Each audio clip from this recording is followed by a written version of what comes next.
peserta dan kepada Bapak pembina atau Bapak pengasuh mata kuliah ini. Kami mengharapkan nanti masukan-masukan dan perbaikan-perbaikan di mana saja yang kekurangan, mudah-mudahan dapat kita perbaiki setelah ini nanti. Untuk ini, sebagai pembaca makalah, kami persilakan kepada Bapak Dairi untuk membacakannya. Assalamualaikum warahmatullahi wabarakatuh. Assalamualaikum warahmatullahi wabarakatuh. Bismillahirrahmanirrahim. Assalamualaikum warahmatullahi wabarakatuh. Yang kami muliakan Bapak Pengampu mata kuliah kebijakan implementasi kurikulum dan seluruh teman-teman calon S2 yang dimuliakan. Izinkan kami sejenak untuk memaparkan makalah kami dengan judul Kebijakan Implementasi Kurikulum 2013. Pendahuluan, Kurikulum 2013 adalah kurikulum terbaru yang diluncurkan oleh Kementerian Pendidikan Nasional mulai tahun 2013. Ini sebagai bentuk pengembangan dari kurikulum sebelumnya, yaitu kurikulum 2006 atau yang dikenal dengan KTSP, yang mencakup kompetensi, sikap, pengetahuan, dan keterampilan secara terpadu. Kurikulum 2013 ini diberlakukan secara bertahap, mulai tahun ajaran 2013 sampai 2014 melalui pelaksanaan terbatas, khususnya bagi sekolah yang sudah siap melaksanakannya. Kebijakan menjelang implementasi kurikulum 2013, pemerintah menyiapkan pelatihan tenaga guru dan tenaga kependidikan lainnya yang dilatih oleh Badan Pengembangan Sumber Daya Manusia, Pendidikan, dan Kebudayaan dan Penjamin Mutu Pendidikan yang disingkat dengan BPSDMPK dan PMP. Kita lanjut.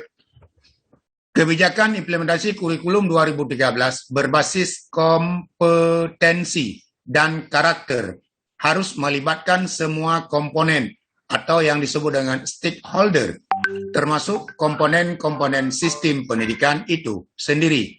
Pendidikan karakter dalam kurikulum 2013 diharapkan dapat meningkatkan mutu proses dan hasil pendidikan yang mengarah pada pembentukan budi pekerti dan akhlak peserta didik secara utuh dan seimbang sesuai dengan standar kompetensi pada setiap jenjang pendidikan. Pendidikan karakter dalam kurikulum 2013 bukan hanya tanggung jawab sekolah semata, tetapi merupakan tanggung jawab semua pihak. Untuk mengefektifkan program pendidikan karakter dan meningkatkan kompetensi dalam kurikulum 2013, diperlukan koordinasi, komunikasi, dan jalinan kerja antar sekolah, orang tua, dan pemerintah dalam semua sisi. Kajian teori, pengertian kurikulum. Kurikulum atau dikenal dengan kurikulum berasal dari bahasa Yunani, yaitu kurir, yang berarti berlari, atau kurer, yang artinya tempat berpacu. Dan terdapat pula dalam bahasa Prancis, courir, artinya turan, berlari. Kemudian istilah ini digunakan untuk sejumlah cross atau mata pelajaran yang harus ditempuh untuk mencapai suatu gelar atau memperoleh ijazah. Dalam bahasa Arab, kurikulum diartikan dengan manhaj, yakni jalan yang terang yang dilalui oleh manusia pada bidang kehidupan dan kemudian ini diterapkan dalam bidang pendidikan. Dalam Undang-Undang Sisnas nomor 20 tahun 2003, dijelaskan bahwa kurikulum adalah seperangkat rencana dan pengaturan mengenai tujuan, sisi, dan bahan pelajaran serta cara yang digunakan sebagai pedoman dalam penyusunan kurikulum tingkat satuan pendidikan dan silabusnya pada setiap satuan pendidikan. Terdapat 3 hal dalam pembahasan kurikulum dan pengembangannya, yaitu pertama, kurikulum sebagai rencana yang dikenal dengan as a plan. yang menjadi pedoman guideline dalam mencapai tujuan yang akan dicapai. Kedua, kurikulum sebagai materi atau isi atau yang dikenal dengan kurikulum as a content yang akan disampaikan kepada peserta didik. Dan ketiga, dengan cara apa dan bagaimana kurikulum disampaikan. Ketiga hal tersebut adalah satu kesatuan dan bersinergi dalam rangka mencapai tujuan pendidikan yang ingin dicapai. Oleh karena itu, pengembangan kurikulum dapat dipahami sebagai sebuah proses penyusunan rencana tentang isi atau materi pelajaran yang harus dipelajari dan bagaimana cara mempelajarinya. Dalam hal ini, pengembangan kurikulum adalah sebuah proses yang terus-menerus atau kontinu, dinamis, dan kontekstual. Kurikulum yang baik seharusnya dirancang untuk mencapai tujuan pengembangan anak dalam berbagai aspek. Dalam Undang-Undang Pasal 3 Nomor 20 Tahun 2013 tentang Sisdiknas disebut bahwa pendidikan nasional berfungsi mengembangkan kemampuan dan membentuk watak serta peradaban bangsa yang bermanfaat dalam rangka mencerdaskan kehidupan bangsa, bertujuan untuk berkembangnya potensi peserta didik agar menjadi manusia yang beriman dan bertakwa terhadap Tuhan Yang Maha Esa, berakhlak mulia, sehat, berilmu, cakap, kreatif, mandiri, dan menjadi warga negara yang demokratis serta bertanggung jawab. Kita lanjut. Bila kita kaji isi Undang-Undang Sisdiknas di atas, maka tampak jelas bahwa tujuan pendidikan berdasarkan kurikulum 2013 adalah untuk mengembangkan potensi peserta didik agar menjadi manusia yang memiliki ciri-ciri, yaitu beriman dan bertakwa kepada Allah, yang kedua berakhlak mulia, yang ketiga sehat, 4 berilmu, 5 cakap, 6 kreatif, 7 mandiri, 8 demokratis, dan bertanggung jawab sebagai warga negara. Dengan kata lain, tujuan pendidikan Indonesia diarahkan untuk mengembangkan seluruh aspek potensi manusia secara holistik. Kedelapan ciri yang diharapkan muncul sebagai hasil pendidikan tersebut berkaitan dengan aspek spiritual, moral atau karakter, jasmaniah atau fisik, kognitif atau akademik, psikomotorik atau keterampilan, kreativitas, kecerdasan, emosi, dan kematangan sosial. Tujuan dan manfaat kurikulum 2013. Tujuan kurikulum 2013 adalah untuk mempersiapkan manusia Indonesia agar memiliki kemampuan hidup sebagai pribadi dan warga negara yang beriman, produktif, kreatif, inovatif, dan efektif, serta mampu berkontribusi pada kehidupan masyarakat, berbangsa, bernegara, dan peradaban dunia, serta unsur keagamaan untuk membentuk siswa yang berkarakter. Manfaat kurikulum 2013 bagi siswa: lebih bersemangat dalam belajar, cara berpikir siswa lebih berkembang, mendorong siswa untuk belajar memecah masalah sosial dan saling menghargai kompetensi yang didapat siswa tidak hanya dari pengetahuan saja, tetapi ada 4 aspek yang didapat, yaitu spiritual, aspek sosial, aspek pengetahuan, dan aspek keterampilan. Suasana kelas menjadi nyaman dan menyenangkan. Manfaat bagi guru, yaitu guru dapat menjelaskan satu tema dengan banyak materi sekaligus dalam pembelajaran. Manfaat bagi guru, yaitu guru dapat menjelaskan satu tema dengan banyak materi sekaligus dalam pembelajaran, waktu menjadi lebih singkat. Dalam memberikan pemahaman kepada siswa, guru belajar lebih memahami kemampuan siswa dari beberapa aspek sekaligus seperti aspek spiritual, aspek sosial, aspek pengetahuan, dan aspek keterampilan. Konsep kurikulum 2013 adalah, ini pembahasan, konsep dasar kurikulum 2013 adalah sikap, keterampilan, dan pengetahuan. Kurikulum 2013 disusun dengan mengembangkan dan memperkuat sikap, pengetahuan, dan keterampilan secara berimbang. Penekanan pembelajaran diarahkan pada kekuasaan pengetahuan dan keterampilan yang dapat mengembangkan sikap spiritual dan sosial sesuai dengan karakteristik pendidikan agama Islam dan budi pekerti. Perubahan kebijakan kurikulum 2013 menyangkut 4 elemen perubahan kurikulum, yaitu standar kompetensi lulusan yang disebut dengan SKL, standar isi, standar proses, dan standar pembiayaan. Kita lanjut.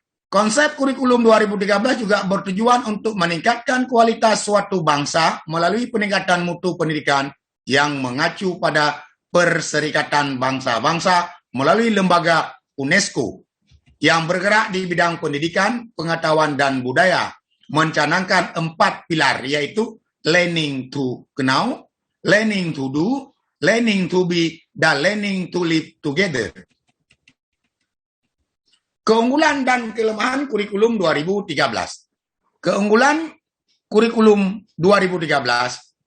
Pertama, siswa dituntut aktif, kreatif, dan inovatif dalam pemecahan masalah. Kedua, penilaian didapat dari semua aspek. Ketiga, ada pengembangan karakter dan pendidikan budi pekerti. 4, kurikulum berbasis kompetensi sesuai dengan tuntutan fungsi dan tujuan pendidikan nasional. 5, kompetensi menggambarkan secara holistik domain, sikap, keterampilan, dan pengetahuan. 6, beberapa kompetensi yang dibutuhkan sesuai dengan perkembangan kebutuhan. 7, kurikulum 2013 tanggap terhadap perubahan sosial yang terjadi pada tingkat lokal, nasional, maupun global.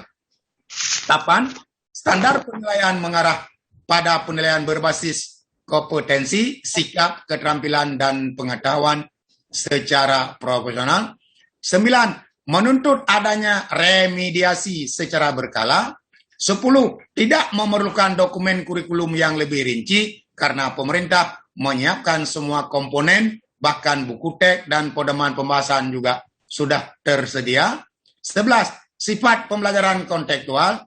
12, meningkatkan motivasi mengajar dengan meningkatkan kompetensi profesional, pedagogik, sosial, dan personal. 13, buku dan kelengkapan dokumen disiapkan lengkap sehingga memicu dan memacu guru untuk membaca dan menerapkan budaya literasi, membuat guru memiliki keterampilan membuat RPP dan menerapkan pendekatan saintifik secara benar. Kelemahan kurikulum 2013, banyak guru yang beranggapan bahwa kurikulum terbaru ini guru tidak perlu menjelaskan materinya. Yang kedua, sebagian besar guru belum siap. Yang ketiga, konsep pendekatan saintifik masih belum dipahami. Yang keempat, keterampilan merancang RPP dan penilaian autentik belum sepenuhnya dikuasai oleh guru. Yang kelima, tugas menganalisis SKL, KI, KD, dan buku siswa serta buku guru belum terpenuhi, belum sepenuhnya dikerjakan oleh guru secara mendalam. 6, guru juga tidak pernah dilibatkan langsung dalam proses pengembangan kurikulum. 7, tidak ada keseimbangan antara orientasi proses pembelajaran dan hasil dalam kurikulum 2013. 8, kurikulum 2013 ditetapkan tanpa ada evaluasi dari pelaksanaan kurikulum sebelumnya, yaitu KTSP. 9, pengintegrasian mata pelajaran IPA dan IPS dalam mata pelajaran bahasa untuk jenjang pendidikan dasar tidak tepat karena rumpun ilmu mata pelajaran itu berbeda. 10, penyusunan materi ajar belum tentu sesuai terhadap tahap berpikir siswa. 11, buku paket khususnya matematik terdapat berbagai soal tingkat tinggi seperti olimpiade, Mengingat banyaknya materi yang harus dikuasai oleh siswa, maka tidak semua soal dapat diselesaikan. 12. Kurikulum sebelumnya belum ada sinkron antara matematik sebagai alat bantu untuk menunjang pelajaran lainnya. 13. Kurikulum masih terlalu padat yang ditunjukkan dengan banyaknya mata pelajaran, banyaknya materi yang keluasan dan kesukaran melampaui tingkat kemampuan siswa. 14. Standar proses pembelajaran menggambarkan urutan pembelajaran yang kurang rinci, sehingga membuka penafsiran yang beraneka ragam dan berujung pada pembelajaran yang terpusat pada guru. 15. Materi terlalu luas kurang mendalam. 16. Beban belajar terlalu berat sehingga waktu belajar terlalu lama. Implementasi kurikulum 2013 di madrasah kami, yang pertama di madrasah kami atau di MAN 1, implementasi kurikulum 2013 di MAN 1 Acora ini dilihat dari perencanaan dalam proses pembelajaran. Dalam perencanaan kurikulum 2013, guru wajib menyusun RPP dan juga memahami komponen-komponen RPP sesuai dengan kurikulum 2013. Terkait dengan proses pembelajaran yang menggunakan kurikulum 2013, kemampuan dalam pembelajaran dengan kurikulum 2013 yang dilihat dari 10 aspek. Yang pertama, di madrasah kami, 1. Mampu untuk melakukan proses pembelajaran dengan menggunakan pendekatan tematik, mampu melaksanakan proses pembelajaran dengan pendekatan saintifik. 3. Guru mampu melaksanakan proses pembelajaran yang menuju keterampilan aplikatif, mampu untuk melakukan proses pembelajaran yang membuat peserta didik lebih sering bertanya. Mampu untuk melaksanakan proses pembelajaran yang membuat peserta didik lebih berani mengemukakan pendapat, mampu melakukan proses pembelajaran yang membuat peserta didik menjadi ingin melakukan observasi, mampu melakukan proses pembelajaran membuat peserta didik menjadi ingin melakukan eksperimen, mampu untuk melakukan proses pembelajaran menumbuhkan kreativitas peserta didik. 9. Mampu untuk memanfaatkan IT yang tersedia di madrasah dalam proses pembelajaran. 10. Guru mampu untuk memulai dan mengakhiri proses pembelajaran sesuai dengan waktu yang dijadwalkan. Ke-10 aspek di atas sudah cukup baik, namun ada 2 aspek yang dinilai masih rendah, yaitu aspek kemampuan guru untuk mendorong siswa melakukan eksperimen dan memanfaatkan teknologi IT. Kesimpulan. Dari uraian di atas dapat kita tarik kesimpulan penerapan kurikulum 2013 masih menyisakan banyak kelemahan yang harus ditangani dengan cepat oleh pemerintah, walaupun ada juga keunggulan. Tetapi keunggulan itu terasa percuma jika kelemahannya tidak akan segera tertangani, yang mana keunggulan tersebut tidak akan terwujud karena akan membuat menjadi kelemahan juga. Dari kesimpulan di atas, merekomendasikan pertama, perlu kegiatan BIMTEK kurikulum 2013 secara intensif untuk semua guru mata pelajaran. Kedua, perlu pemenuhan kebutuhan buku pegangan guru dan buku pelajaran bagi peserta didik. Ketiga, perlu pemenuhan sarana prasarana penunjang kurikulum 2013 seperti internet, buku-buku referensi, laboratorium, dan sebagainya. Keempat, model penilaian untuk peserta didik perlu disederhanakan. Kelima, adanya program evaluasi dan monitoring bagi madrasah aliyah yang sudah menerapkan kurikulum 2013 sehingga perkembangan terpantau. Perubahan kurikulum 2013 membawa implikasi pada sistem pembelajaran yang dilakukan. Implikasi perubahan kurikulum 2000 tersebut meliputi 4 hal, yaitu pembelajaran berupa tematik, integratif, pendekatan saintifik, strategi aktif, dan penilaian autentik. Sekian dan terima kasih dari kami. Ini tidak sempurna, kami sangat menerima masukan dan arahan dari Bapak, sehingga ke depan makalah kami lebih sempurna. Sekian dan terima kasih. Kami sangat mengharapkan masukan dan bimbingan. Assalamualaikum warahmatullahi wabarakatuh. Waalaikumsalam warahmatullahi wabarakatuh. Langsung aja, Pak, yang mau bertanya dipimpin langsung aja, Pak. Pak Zairi dan Pak Mus. Izin kepada 2 orang. Saya yang pertama bisa? Bisa, Pak? Amin. Makalah kami ini. Yusuf bisa? Yusuf, Amin. Lanjut. Assalamualaikum warahmatullahi wabarakatuh. Waalaikumsalam warahmatullahi wabarakatuh. Materi pada hari ini yang disampaikan oleh senior kami, yang pertama rasa hormat kami kepada Bapak Muslim selaku pengawas dan Bapak Haji Zahiri senior kami juga kepada Bapak dosen pemandu. Ini memang sangat berkenaan dengan apa yang kita laksanakan dalam proses pembelajaran. Yang pertama, selama kurikulum K13 ini saya sudah sempat bekerja di 4 madrasah, khususnya untuk tingkat MI. Di sini mulai saya menjadi guru sampai saya menjadi kepala madrasah. Mungkin sebagaimana disampaikan oleh Pak Haji Zahid tadi, kesiapan guru karena umumnya guru di madrasah ibtidaiyah itu adalah guru lama atau stok lama di saat kuliah belum dilaksanakan kurikulum K13. Ada beberapa hal yang sangat ganjil atau tidak bersentuhan antara materi dengan penilaian di sini yang perlu kami tanyakan. Kalau di tingkat madrasah MI, pelajaran kurikulum K13 ini disebut juga dengan tematik atau pelajaran dalam bentuk tema. Jadi materinya bagi guru yang memang dasar di saat kuliah dulu masih dalam bidang studi, di saat di tematik ini dicampur semua tema, sehingga guru kewalahan dalam memilah atau mengajarkan materi yang diajarkan. Itu yang pertama. Yang kedua, ini apa memang salah aturan atau memang salah dalam pelaksanaan. Di saat proses pembelajaran atau saat pemberian materi kepada siswa, itu dilaksanakan berupa tema. Sementara di saat penilaian, itu sudah bidang studi. Jadi ini di mana salahnya, maksudnya di mana salahnya, sehingga anak-anak komplain. Contoh pelajaran digabungkan antara PPKN, Bahasa Indonesia, IPS, dan IPA.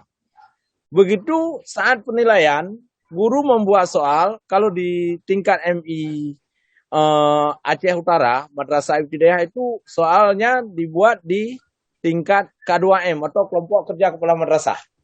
Jadi semua guru merujuk kepada silabus sehingga membuat soal. Soal tidak lagi dalam bentuk tema tapi sudah dalam bentuk bidang studi. Contohnya pelajaran Bahasa Indonesia kelas 6. Sesuai dengan tag di atas, misalnya Pak Madi tanam jagung, bla bla bla bla bla sampai akhir. Nanti di bawahnya baru buat soal. Anak-anak disodorkan soal tersebut komplain. Kami tidak pernah belajar ini. Jadi di sini yang ingin saya tanyakan atau butuh pencerahan, gimana? Siapa yang salah di situ? Apa guru yang salah atau kebijakan yang salah? Seharusnya menurut saya di saat guru memberi materi pelajaran dalam bentuk tema 1, diriku. Itu kan sudah mencakup semua mata pelajaran. Tapi di saat evaluasi atau penilaian, yang seharusnya tema itu yang diangkat. Bukan lagi Bahasa Indonesia Pak Tani Tanam Jagung atau IPS tentang kebudayaan orang Indonesia. Mohon maaf Pak Yusuf, tolong diperpendek. Ya, pertanyaan ini Pak, pertanyaan saya, kenapa saat pelaksanaan pembelajaran itu dalam bentuk tema, sementara dalam penilaian dalam bentuk bidang studi? Sekian, terima kasih.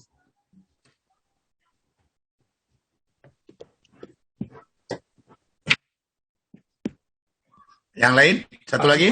Pak Amin. Assalamualaikum warahmatullahi wabarakatuh. Waalaikumsalam warahmatullahi wabarakatuh. Saya mungkin melirik di kurikulum ini mungkin.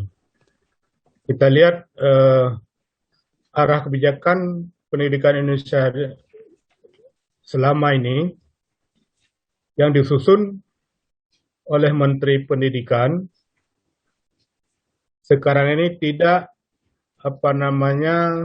mencantumkan narasi agama. Apakah ini rundown apa ini?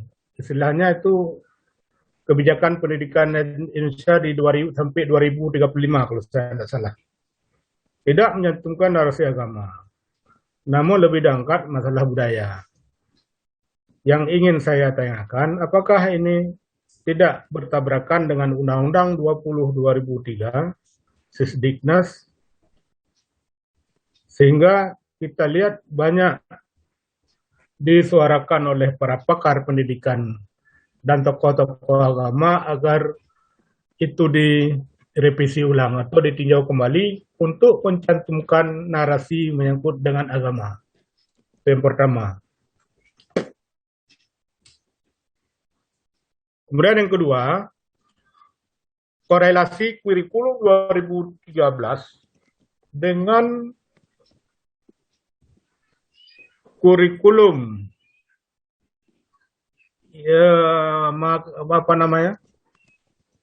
Makarim, yaitu kurikulum Merdeka Belajar. Bagi guru untuk mengajar hanya membuat RPP 1 lembar.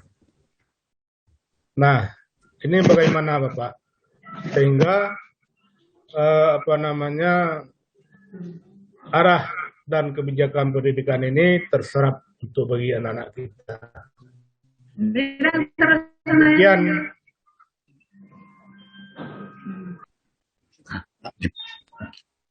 Selesai. Oke, terima kasih. Silakan Pak Muslim untuk menanggapi pertanyaan dari Pak Muhammad Yusuf tentang yang pertama tadi, yaitu bagaimana waktu saat pembelajaran tematik, sedangkan waktu ujian tidak lagi dibuat dalam bentuk tematik. Itu yang pertama.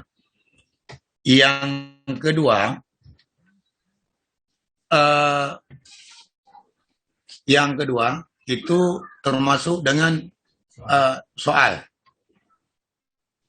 di dalam bidang dan mengajar, ujian nasional, ujian yang dibuat oleh K2M. Silakan Pak Muslim.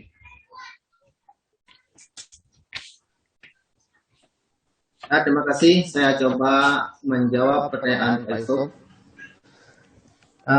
Sekarang ini problema di kelas dasar atau di tingkat dasar, yaitu tentang pembelajaran secara tematik dan soalnya secara KTSP. Nah, ini perlu sekali kita harus memiliki bijak dalam bertindak, karena sekarang ini belum ada aplikasi yang dibuat dalam bentuk tematik, karena masih di aplikasi nilai itu masih dalam bentuk mata pelajaran. Itu yang pertama. Yang kedua, guru kita sekarang masih banyak yang kendala dalam mengajar tematik, khususnya di Aceh Utara di bawah binaan saya. Waktu mengajar masih bercampur-campur juga dengan KTSP. Maka kebijakan di K3M, di K2M membuat soal secara umum, yaitu bisa dicerna oleh semua peserta didik. Karena masih banyak yang mengajar belum sesuai dengan petunjuk tematik. Di dalam hal ini kepada kita semua, pandai-pandailah dalam bersikap. Yang penting, di Aceh Utara kita tingkat MI khususnya kan, tingkat MI yang penting sekali mencapai sasaran yang diharapkan oleh pemerintah. Apa sasaran yang diharapkan oleh pemerintah? Yaitu tamat dari sekolah dasar atau MI, ya harus lancar membaca dan berhitung dan bisa menulis. Itu yang kuncinya yang harus dicapai di tingkat dasar. Kemudian yang tingkat ke selanjutnya itu baru diterapkan secara ilmu pengetahuan khusus, yaitu tentang bidang-bidang studi yang diinginkan, yang ingin dicapai, dan menurut sekolah yang dibangun. Ada sekolah atau dayah atau pesantren, itu lain yang diinginkan, banyak pelajaran agama, dan di sekolah umum khususnya sesuai dengan aturan pemerintah atau aturan dinas. Ini sebagai jawaban. Untuk lebih jelasnya bisa ditambahkan oleh Pak Dairi. Baik, untuk pertanyaan Pak Yusuf perlu kami tambahkan sedikit. Yang pertama Pak Yusuf, untuk guru yang mengajar di MIN itu kebanyakan sekarang tidak guru lulusan daripada PGMI atau PG SD atau D2 dan D3. Mereka itu lulus bidang studi. Misalnya bidang studi biologi, bidang studi fisika, bidang studi bahasa Indonesia. Jadi mereka itu tidak menjurus ke jurusan umum, arti ke guru mata pelajaran. Sehingga pada saat ujian juga mungkin agak kelemahan bagi siswa karena mereka itu tidak lulus di jurusan yang untuk mengajar di MI, jadi lulusan secara umum. Itu yang pertama, mungkin jawaban dari kami itu tamatan guru atau lulusan daripada guru. Sedangkan yang kedua menyangkut dengan tadi yang disebut bahwa penilaiannya bidang studi atau penilaiannya atau soalnya berupa tematik, sedangkan penilaiannya lain, ini juga karena itu dituntut daripada tujuan pendidikan. Mungkin di tingkat MI kita yang belum memahami, sehingga kita masih tertinggal. Untuk itu maka kita perlu memahami nanti bagaimana dalam penulisan soal hot, khususnya di tingkat MI. Apakah dia nanti ada tematik dan sebagainya. Ini mungkin tambahan dari saya.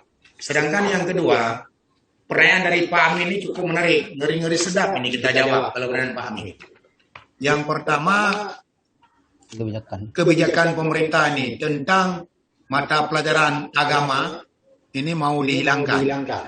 Sehingga para ahli ini banyak yang berkomentar bahwa itu harus dimunculkan kembali. Nah, mungkin dari segi pemerintah, mereka menilai bahwa itu dikembalikan kepada masing-masing. Jadi kalau khususnya kita Islam, itu kita kuatkan pelajaran Islam itu juga nanti melalui daya, Pak Amin. Nah, makanya pelajaran agama itu akan dihilangkan.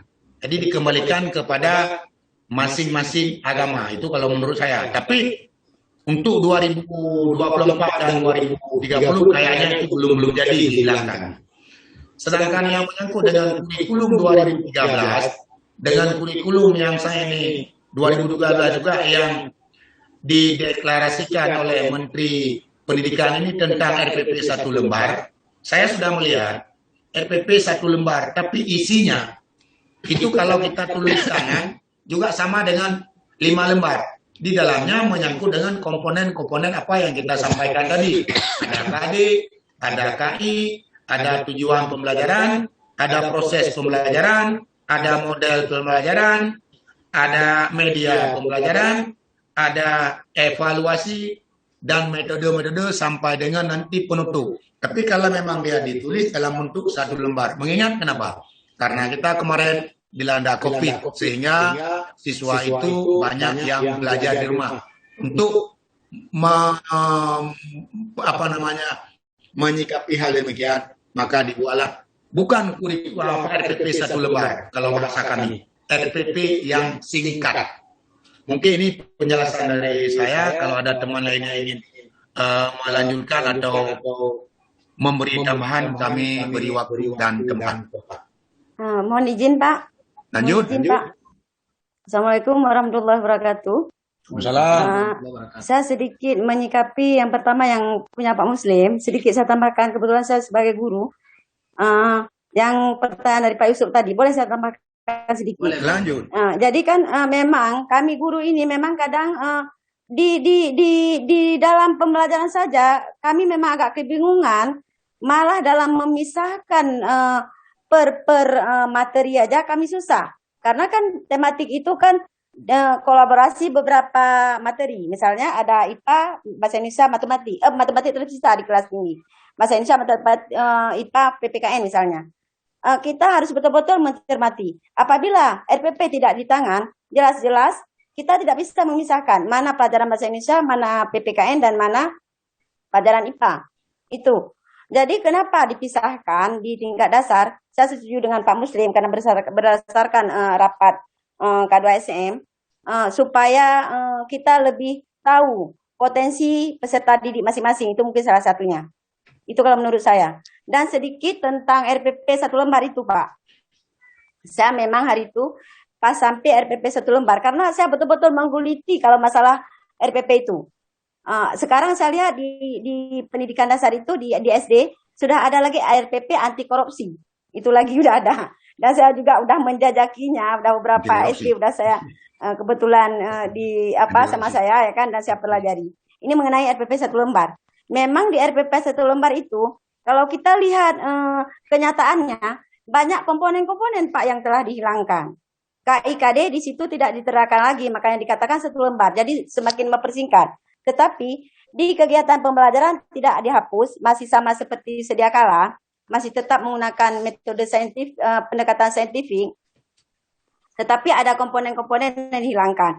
KIKD, udah itu materinya tidak lagi dicantumkan, udah itu sumber belajar. Walaupun kalau menurut saya, kalau sumber belajar itu sungguh sangat penting. Kenapa? Karena di saat kita disupervisi, otomatis baik itu pengawas ataupun kepala madrasah akan kebingungan dari mana sumber ini, dari mana sumber.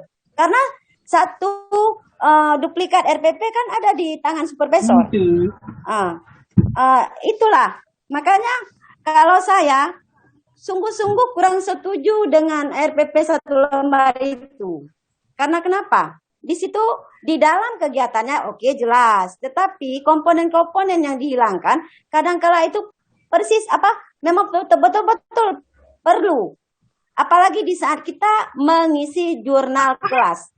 Di dalam jurnal kelas itu ada komponen yang dituntut, misalnya pengisian KD.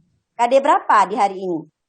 Ya kan? Tapi bila di RPP kita tidak dicantumkan KD-nya, kita tidak tahu, bingung malah. Ini KD apa ya di sini? Masuk bilang di belakang. Saya memang kurang respect dengan yang 1 lembar itu, walaupun ada yang kita hilangkan tidak apa-apa seperti KI1, seperti KI 1, KI 2, KI 3, KI 4 itu sama sesuai dengan tingkat.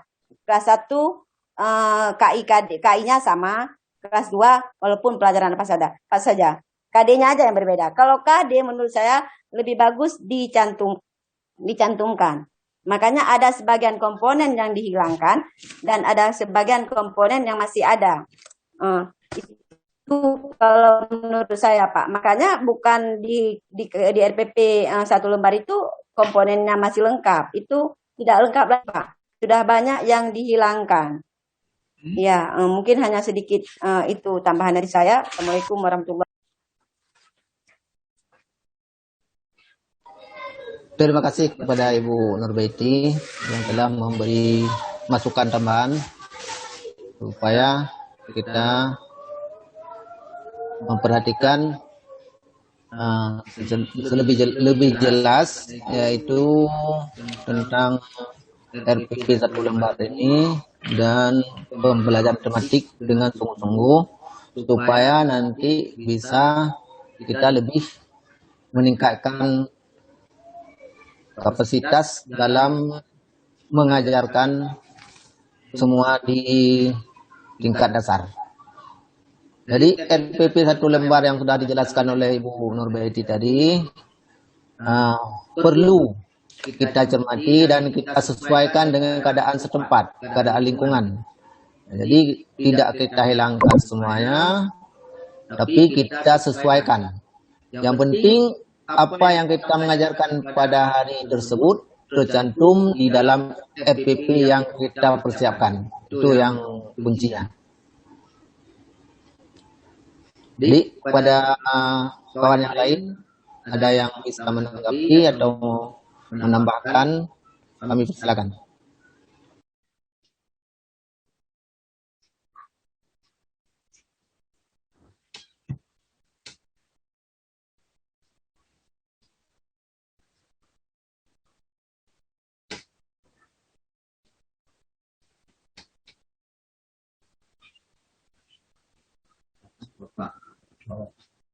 Silakan yang lain mungkin yang ingin disampaikan atau ditanggapi. Perlu saya sampaikan tentang RPP 1 lembar ini berdasarkan KMA 183 tahun 2019. Ini bisa di-download, sangat jelas. Ya, Ini betul, sudah betul. ada format dan KMA 183 tahun 2019. Kita khusus Kemenak ya. Yang dinas itu lain, saya tidak membaca yang di dinas. Ini mungkin informasi tambahan RPP 1 lembar.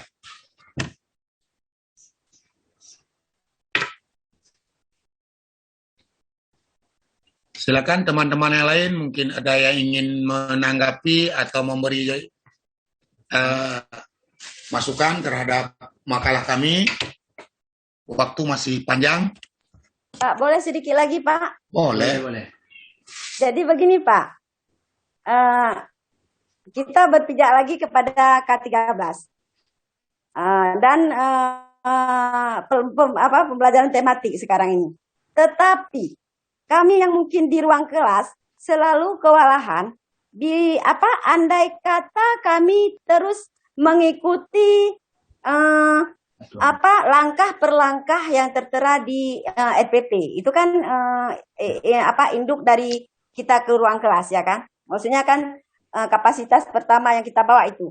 Tetapi Pak, kenyataan di lapangan bila kita mengikuti langkah-langkah tersebut, anak-anak yang tertinggal kan di kelas itu nggak semuanya bisa, ya kan? Nggak semuanya bisa.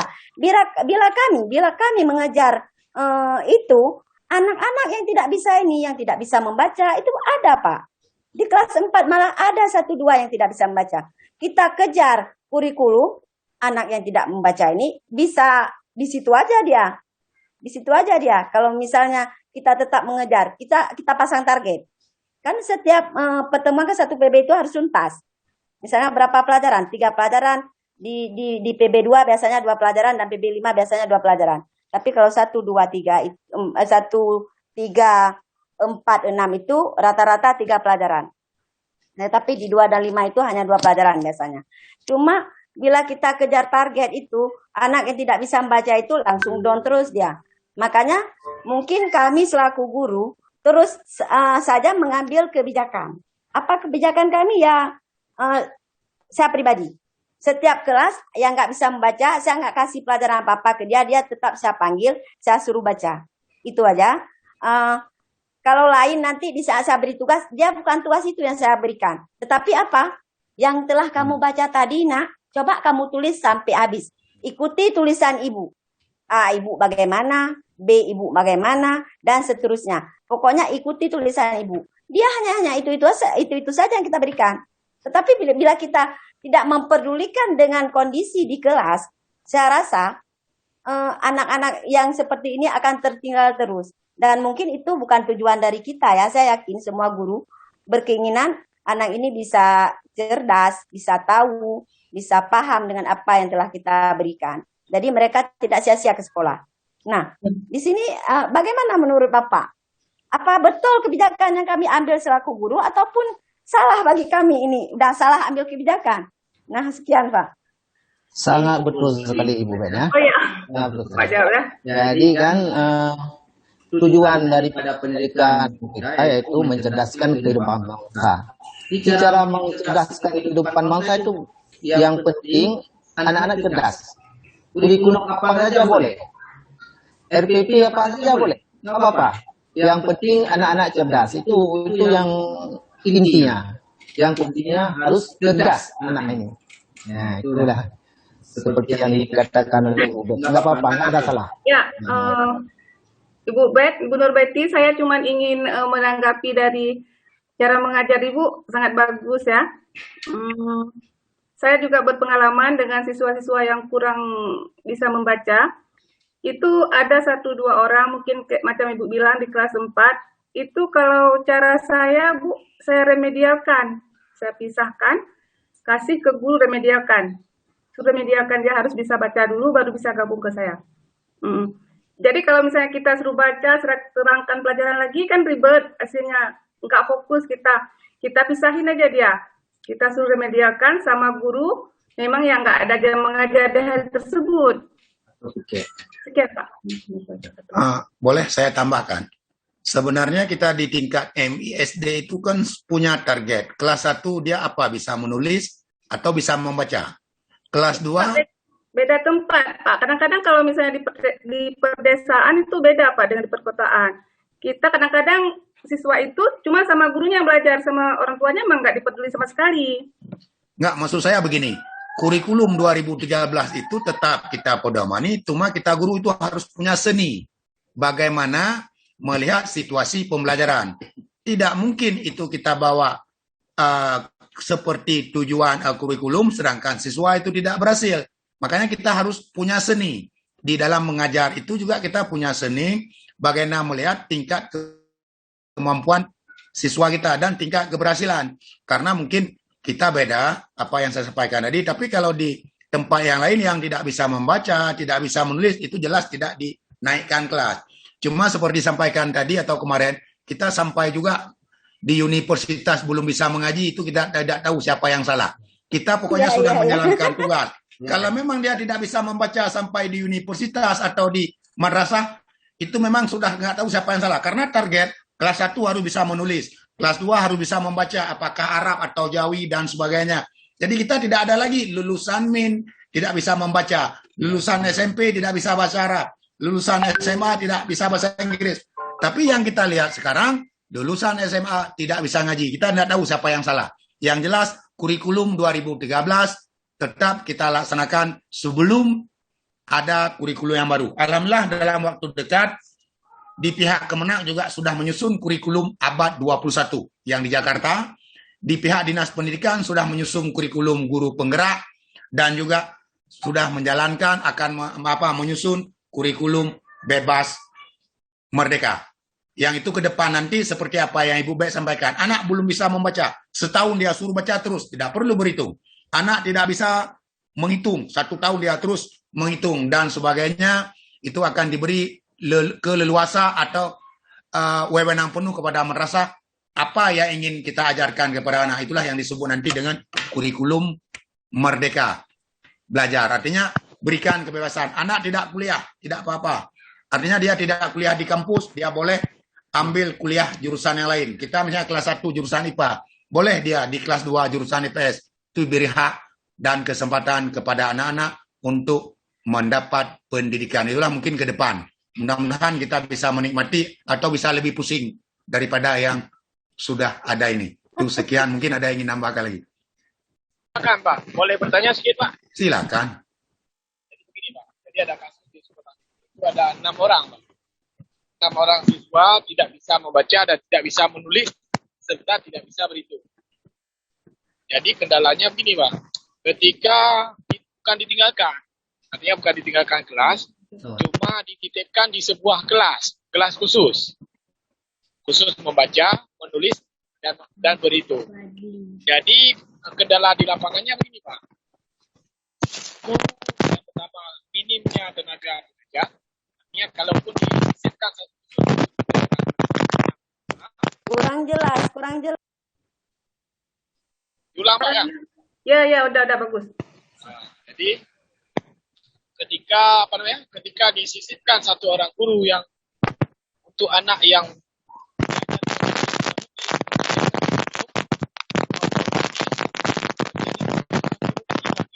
Di dalam perjalanan ya? bukan. Jadi, Karena sinyal. Mayang lu Bu. Jadi ketika ditinggalkan begitu saja Pak, si anak otomatis dia bukan bertambah bergairah, malah jadi down. Yang tadinya ingin belajar, sekarang udah nggak ingin belajar lagi. Artinya apa? Dia sudah terkucilkan dengan kelas kawan-kawannya yang di kelas di atas selanjutnya. Ustazah. Yang intinya yang saya tanyakan Pak, apakah nanti di simpatika, yang khususnya di simpatika, itu tidak diakui 1 guru 6 murid. Itu bagaimana Pak solusinya?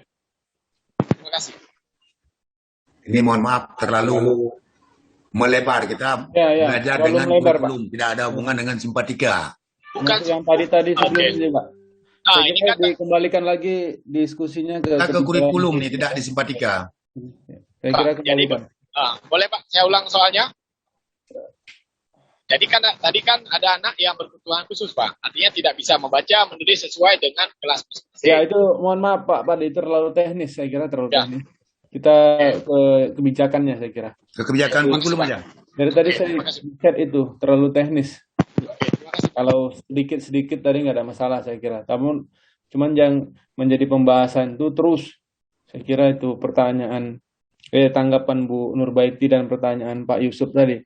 Saya kira kita cukupkan sampai yang di situ Pak. Kita diskusi yang lain, ada pertanyaan untuk yang lain tentang kebijakan ini. Ada pertanyaan lain? Silakan.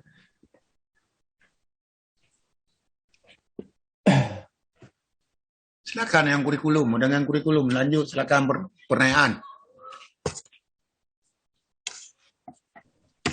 Boleh Pak, sedikit. Halo, Assalamualaikum. Salam Pak Jul. Ini cuman ingin menanyakan sedikit yaitu masalah kurikulum 13 dengan kurikulum KTSP. Itu yang menjadi dasar pokok pangkalnya yang membedakan antara KTSP dengan kurikulum 13 itu di mana itu Pak? Mohon sedikit penjelasan Pak. Assalamualaikum warahmatullahi wabarakatuh. Assalamualaikum warahmatullahi wabarakatuh. Pak Leb, beda kurikulum KTSP dengan K13.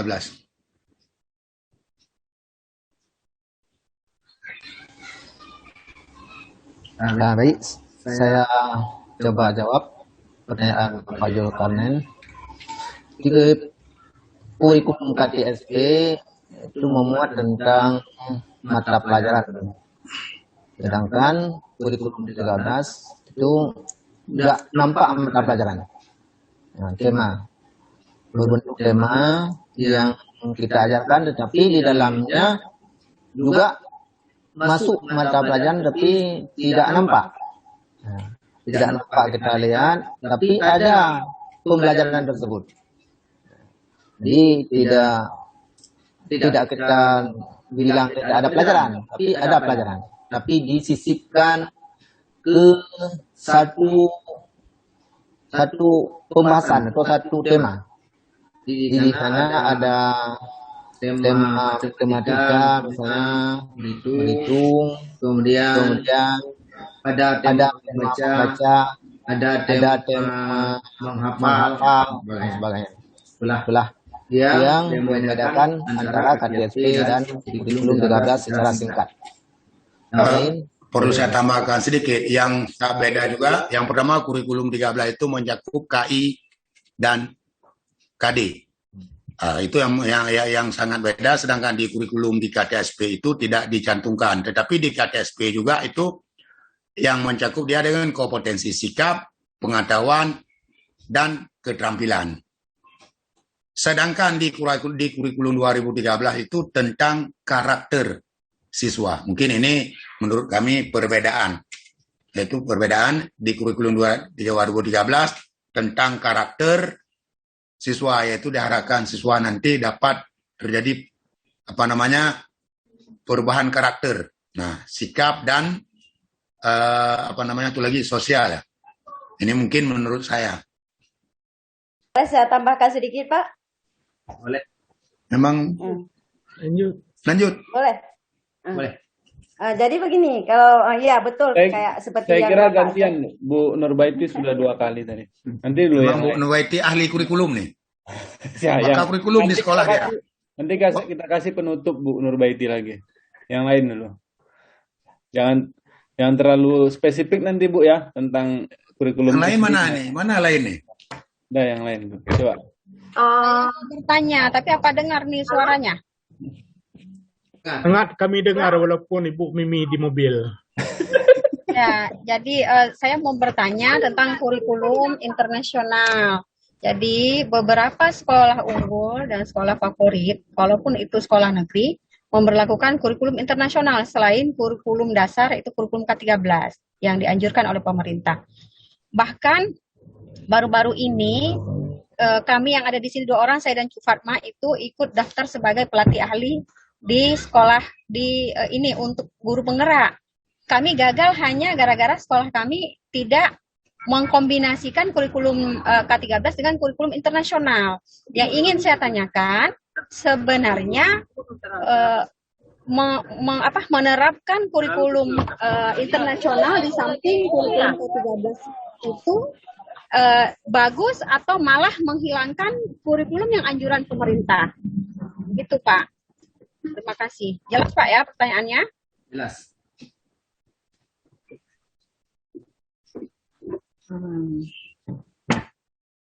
Ini susah kita jawab karena menyangkut dengan internasional. Jadi mohon maaf, kami kalau berbicara dengan kurikulum internasional terus terang sampai hari ini kami belum ada petunjuk untuk menjalankan. Karena yang pertama, kita belum ada payung hukum. Artinya yang dibebankan ke kita untuk menjalankan apakah dia kurikulum internasional atau mengadopsi. Ini mungkin nanti akan dijelaskan oleh orang tua kita atau selaku pembimbing kita, dosen Bapak Fali yang menjelaskan tentang adopsi kurikulum nasional di kurikulum 2013. Dan juga tadi kita tidak menyebutkan, cuma hanya kita mengatakan di makalah kita, tujuan pendidikan kita mengacu pada UNESCO. Itu aja, tapi kita tidak mengatakan bahwa ada hubungan mengacu dengan kurikulum nasional, internasional. Nanti akan dijelaskan oleh dosen kita. Sekolah negeri mana yang pakai kurikulum internasional tuh, Bu Rosmi? Beberapa sekolah, Pak, banyak, Pak, terutama yang di Pulau Jawa. Sekolah negeri yang saya tanya tadi, Ibu bilang sekolah negeri juga.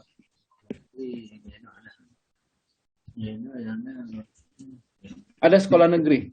Kita belum ada kayaknya. Yayasan ada. Masa ada pakai guru nasional? Sekolah negeri. Kalau sekolah swasta memang banyak, tapi sekolah negeri saya belum tahu. Makanya mungkin Bu Rosmi tadi punya informasi. Kalau sekolah swasta banyak, Pak, memang yang dia mengintegrasikan itu ya. Sekolah kayak Cambridge biasanya, Cambridge itu yang paling banyak digunakan tuh Cambridge, baru Singapura International Curriculum. Ada British juga, Pak. British juga ada dipakai. Iya, British tuh. British Inggris. Makanya kalau sekolah negeri ada yang menerapkan kurikulum itu, saya heran juga itu. Ada, makanya saya belum pernah tahu. Tadi Bu Rosmi bilang ada sekolah negeri.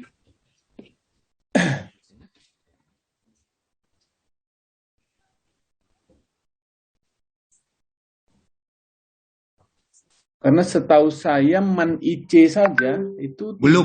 Tidak begitu ya, setahu saya MAN IC. Belum menggunakan internasional. Hasil evaluasinya MAN IC itu 25% lulusannya itu sekolah di luar negeri. 25% itu Bapak Ibu. MAN IC itu alumninya itu di sekolah di luar negeri. Makanya saya nggak ada info. Saya kira agak aneh juga ini kalau ada sekolah negeri yang mengadopsi itu gitu. Tapi kalau hanya menyerempet entah ya, tapi saya nggak tahu. Kalau dia sekolah yang Cambridge, baru dia bilang British tadi ya, British, baru Singapura International Curriculum, itu banyak ya, sudah banyak ya, Bapak Ibu memang. Baru International Primary Curriculum itu banyak ya, mengintegrasikan begitu. Saya juga punya teman itu yang daftar sekolah penggerak itu, yang asesornya Bu Rosmi daftar, atau yang sekolah gurunya, guru penggeraknya? Guru penggeraknya. Jadi untuk guru penggerak itu kan ada pelatihnya, namanya pelatih ahli. Nah, syarat untuk bisa ikut pelatih ahli itu kurikulum yang digunakan oleh sekolah. Dia boleh diikuti oleh akademisi, boleh kepala madrasah, boleh pengawas, boleh guru. Tapi harus sekolahnya itu harus menggunakan kurikulum K13. Kurikulum internasional gitu. Misal sekolah saya itu harus dipersyaratkan internasional. Iya, disyaratkan seperti itu. Yang menyelenggarakan kan Kementerian Pendidikan. Iya, saya tahu sekolah penggerak itu. Beberapa dosen kita, Pak Agus Salim Salabi, Pak Ibu, banyak di sekolah di kampus kita itu yang lulus itu pelatih ahli penggerak itu, dari akademisi memang. Tapi yang dari sekolah itu ada, kalau nggak salah saya guru kita di unit lain itu kemarin yang sekolah penggerak juga itu, kalau nggak salah saya. Tapi nggak tahu saya apa sekolahnya, apa Cubit Bapak Ibu penggerak kan? itu sekolahnya ada Cubit kurikulum penggerak ya? bahasa. Saya kira, ya, Bu Cud Ubid ya? Ya. Ya, Bu Cud Ubid Kalau nggak kemarin salah penggerak. penggerak Cubit. Apa Karena harus orang itu punya ada internasional kodik, Pak. kurikulum? Kita nggak bisa. Bu Fatma juga. Kalau kami enggak, Pak, kemarin waktu ikut kami enggak diminta. Ya, karena setahu saya pun enggak itu. Waktu saya baca-baca pun enggak. Nggak, orang itu punya ada kodik, Pak. Kita nggak. Oh, iya, ya. Kalau itu Kami, ya. iya Pak. Zahiri nanti, Pak Zahiri nanti saya bantu ya. Boleh, saya kalau ada peluang silakan daftar. Bisa ikut Pak, bisa. Nanti saya bantu ya. Ya bisa kan, nggak mesti internasional saya kira. Nggak mesti kurikulum internasional. Saya belum, waktu baca terakhir kali pun juga enggak gitu. Pak Salabi Enggak, juga. yang lain kalau mau ikut boleh. Saya bantu nanti. Baik Bapak Ibu, saya kira itu ya, sudah jam 6. Beberapa aspek tadi misalnya kurikulum internasional itu sudah tadi tema ya, bidang studi MI dan MTS itu juga ya kebingungan. Itu saya kira aplikatifnya ya memang.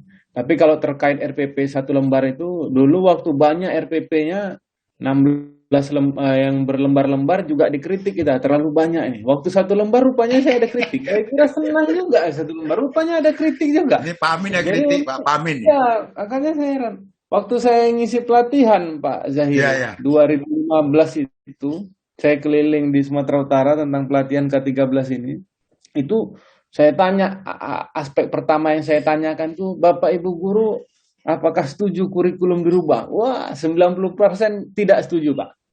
Tapi ketika saya tanya kenapa tidak setuju, ya berubah-ubah aja gitu. Saya tanya, terus Ibu paham kurikulum yang 2006? Enggak juga rupanya. Jadi memang pokoknya nolak aja gitu. Jadi pokoknya nolak aja dia gitu. Nggak paham juga kurikulum 2006. Nggak di kelas ini paham mungkin semua ya. Tapi pokoknya tolak aja kurikulum 2006. Konsepnya tolak kurikulum. Memang karena memang begitu kita Bapak Ibu.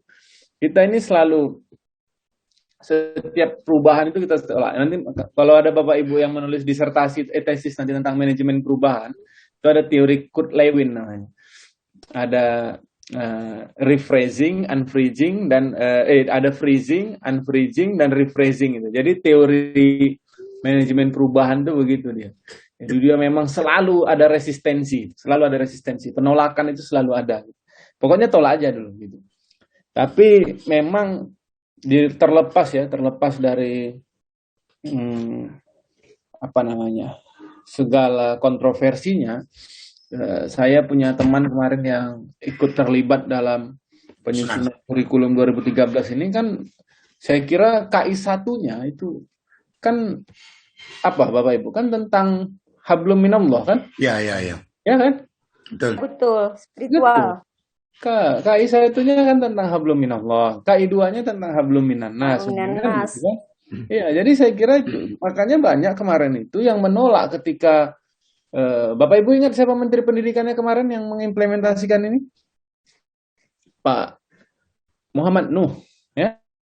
Ya. Pak Muhammad Nuh yang pertama kali ini mantan rektor ITS Teknologi Surabaya. Saya pernah mendengar ceramahnya langsung kemarin di Surabaya. Dia memang ketika itu memang kalangan Islam. Dia bilang memang yang banyak menolak itu ternyata dari kalangan non Islam itu tadi dan apa gitu. Karena memang kurikulum 2013 ini dia sangat menganggap ini sangat Islami karena ketuhanan itu tadi ya, hubungannya dengan Allah ya, makanya ini banyak sekali yang ditolak itu. Nah bagi kalangan non Muslim apalagi yang non beragama gitu. Jadi ketika kita baca, kita implementasikan, ternyata memang benar ya, KI 1 itu sangat. Jadi memang menuntut peserta didik kita itu untuk beragama gitu ya. Bapak Ibu, saya masih punya PowerPoint dulu ya, yang dikeluarkan oleh Kemendikbud. Nah ini mungkin perbedaannya Bapak Ibu ya, kurikulum 2013 dengan kurikulum ini ya, penyesuaian beban ya, penataan pola pikir dan tata kelola, pendalaman dan perluasan materi, penguatan proses, penyesuaian beban. Tapi Bapak Ibu, yang sering dilupakan oleh pemerintah kita adalah kebijakan kurikulum, perubahan kurikulum ini penting ya. Saya kira untuk menyongsong perkembangan zaman ya. Ali bin Abi Thalib kan pernah bilang itu, didiklah anakmu sesuai dengan zamannya ya, bukan dengan zamanmu gitu. Nah, artinya memang kurikulum ini Bapak Ibu harus prediktif ya, prediktif.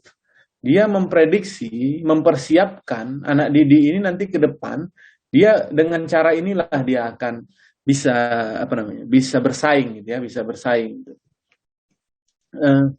Bapak Ibu, kan ada pendekatan saintifik itu, Pak Zahiri. 5M itu, Pak Zahiri kan? Ya. Apa saja? Apa saja Bapak Ibu? Ya, Pak. 5M itu, 5M.